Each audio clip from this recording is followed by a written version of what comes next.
Mbura ya muniko iria ikoretwo ikiura icigo-inĩ itiganĩte bũrũri-inĩ itigĩte na thutha mbica ya Minyamariko kumana na muiyuro na matuĩka. Rĩu thirikari ikiuga mbura ĩno nĩ icũngĩrĩirie ikuũ cia andũ matanyihĩire o 200. As of this morning, Kenyans who have lost their lives due to floods are 237.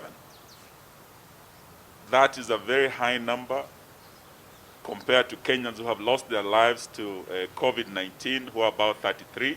Mathina maya gũkirĩrĩria amu no kũrathiĩ na mbere kura na ona thirikari ĩgĩthiaga na mbere gũteithĩrĩria arĩa mahutĩtio no ĩrahinyĩrĩria arĩa marĩ kũrĩa kũrĩ na ũgwati gwĩtĩkĩra kwehera. In the last briefing, we had 122,000 Kenyans affected.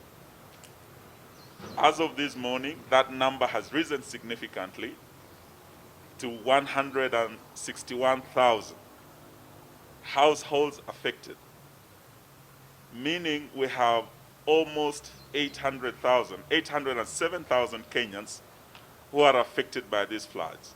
Masinga is 1058 meters above the sea level. When we were here last week, it was 1057.86. So you can see the water levels are still high. Therefore, we still appeal to the people who are close to River Tana that they need to move to the safety areas. Icigo-inĩ kia Baringo ya mũhuro, famĩlĩ itanyihĩire 600 itigĩtwo itarĩ na ũikaro thutha wa nyũmba ciao kwarahĩrwo nĩ maĩ. Atongoria gĩcigo-inĩ gĩkĩ magĩkaĩra thirikari nene kũmatũmĩra ũteithio. Over 600 families are right now evicted as a result of this disaster. So we can't manage 600 families.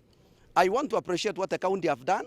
They have done their part, but the national government, it is your duty to come in also and save us. Kũndũ kũngĩ kũrĩa kũrĩ na mathĩna ma mũiyuro nĩ hamwe na Garissa, Mandera, Tana River, Naivasha, Nakuru na icigo iria ithiũrũrũkĩirie iria rĩa Victoria. Mbura ĩrĩa ĩrathiĩ na mbere kura nĩ icũngĩrĩirie hathara nene bũrũri-inĩ na kuona ũrathi wa rĩera ũronania no ĩgũthiĩ na mbere kura nginyagia mweri-inĩ wa gatandatũ.